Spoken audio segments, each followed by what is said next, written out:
Well, it's official, folks. Just moments ago, former Vice President Joe Biden accepted the Democratic Party's nomination for the White House. So it's with great honor and humility, I accept this nomination for President of the United States of America. Well, on this final night of the convention, Biden spoke about his goal of uniting a divided nation. Our political reporter Jack Fink is in the CBS and DFW studio with what more he had to say. Jack? Well, Ken, Joe Biden became the Democratic presidential nominee 32 years after he first ran for president, nearly 50 years after he entered politics, and 4 years after he left office. Big-name Democrats spent the week portraying the former vice president as a leader who has the experience and empathy needed for the job. And tonight, it was his turn to speak to voters. Here and now, I give you my word. If you entrust me with the presidency, I will draw on the best of us, not the worst.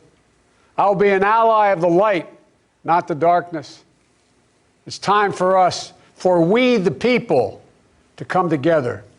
Aside from seeking to unite the country, Biden also sought to bring together his party, which has become more progressive. Biden praised his running mate, Kamala Harris, and said the nation is up to root out racism. He also addressed one of the biggest issues this year, the COVID-19 pandemic, which has affected every American in some way.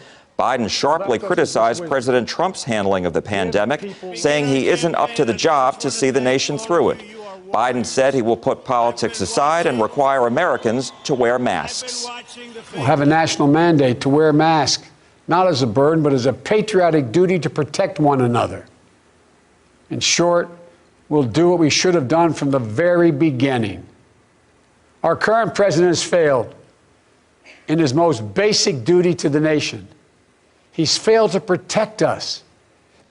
Biden may not have even made it to this moment had it not been for the night of March 2nd here in Dallas, where Amy Klobuchar and Pete Buttigieg endorsed him after dropping out of the presidential race.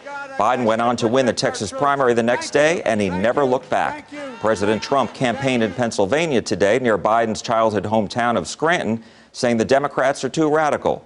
During the convention, the former vice president's supporters said this isn't about voting against Donald Trump, but for Joe Biden. Ken?